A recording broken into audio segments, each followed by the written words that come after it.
What's up everybody, Jimmy here with Jay Kaiser Custom MX, and I'm coming to you today to basically show you the finished product of the 1984 CR60. Not a lot of these around. In fact, I think they were only in the US for maybe a couple of years, 84 and 85, or maybe it's 83 and 84.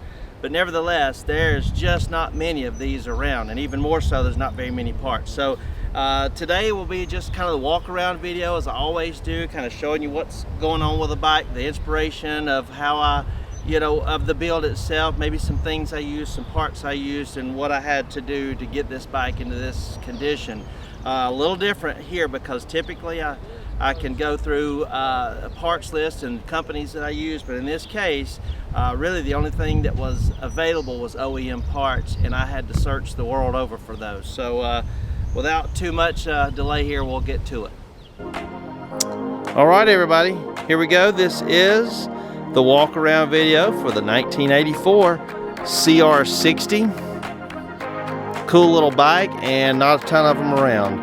In fact, this is actually the only one I've ever seen in person. I don't think I'd seen one other than maybe a video or picture before I restored this one.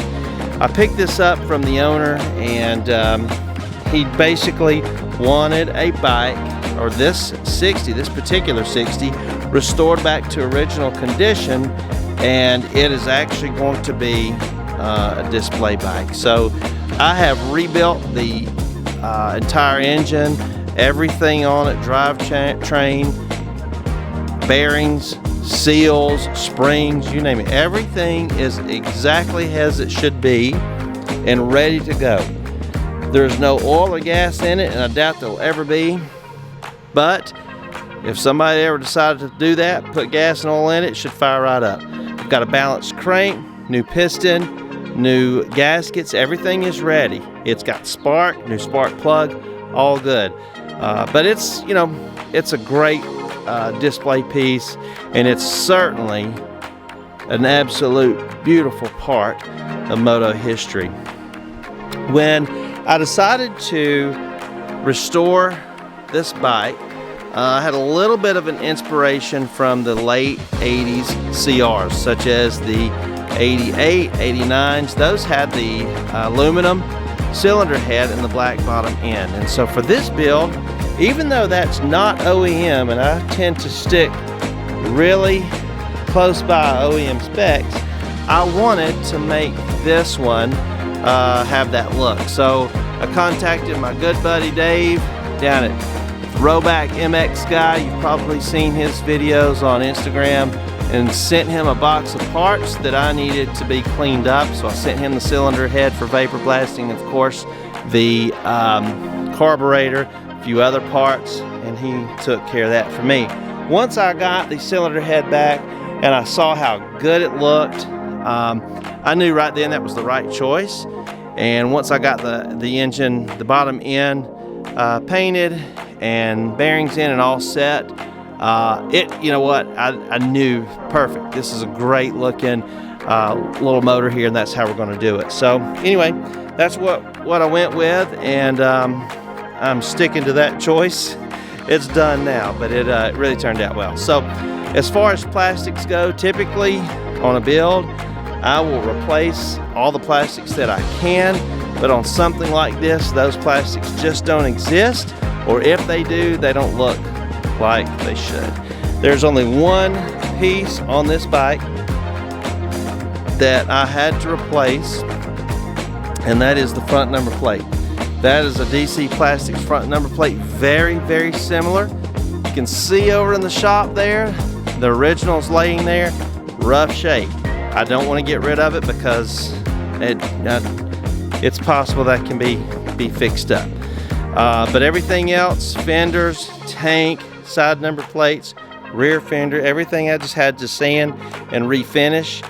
As you know, pre-88, I believe this is called Flash Red from Honda, and it's more of an orange red, so there's a specific paint code or powder coat code for that frame. Of course, that's what I went with. I needed that to be the right color so it would match, and it did. And in a build like this, honestly, you hope that you have as many good parts as I did to restore.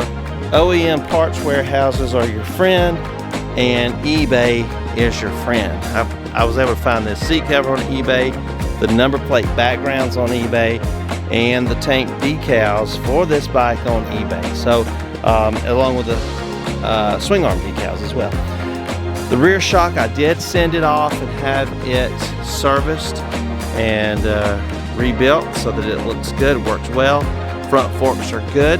These wheels, these front and back wheels, I probably don't want to tell you what I've got in this rear wheel, but it's a beautiful, beautiful finish.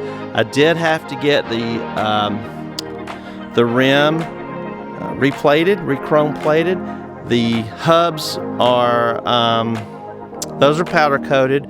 Brake parts, I was able to find some brake parts that were still an OEM available part, but not all.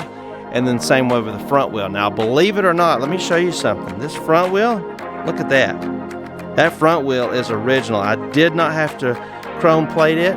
It's got a few little blemishes in it, but not enough to where I wanted to take it out. So this is fully original, and it's really nice. Both front and rear tires, of course, Dunlop tires. Not the original style because those aren't available, but nevertheless, Dunlop tires as it should be. This is a flat black coating on the exhaust, and the silencer on this is original, but somewhere along the way someone made a shorty out of it, so it is a little shorter, but I had to use it because there's just not any around, so went with it. Most of these bikes, even the 80s, have this connected sprocket cover that's broken off, and this one was no different. I was able to find someone who does a 3D print of this cover for the 80 and the 60 in the UK, and I was able to buy that one. Let's see here if there's anything else to speak of. Not really. The grips are OEM grips, still available through Honda. The levers, as far as I know, are OEM, but I did use the Prime MX cleaning wheel on the levers and a few other parts.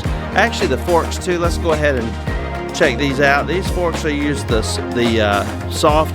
softer Prime MX cleaning wheel on it, and did a fantastic job cleaning those up, getting some of the imperfections out. There's a company, let's go around here and you can kind of see, I put the camera right down in here, you can kind of see maybe that Showa decal there, and that is from Diablo Cycles. They're in Canada, and they've got some great factory replica decals available. You can check them out, and that's really it. Most everything was on the bike that I needed. I just had to restore it. This is really a good looking little piece here, and it could literally belong in a Honda dirt bike dealership, if you ask me. So anyway, that's it, guys. If you have any questions at all, or comments, or anything about any process, be sure to leave me a comment down below, and I will be glad to get to it. There's just really not a lot to talk about on this one. It's just a lot of work, a long time, but what a beautiful piece. I'm so glad to bring this one back. There's not many of them around, so this one can live on for some time. So thanks for watching, guys, and we'll talk to you soon.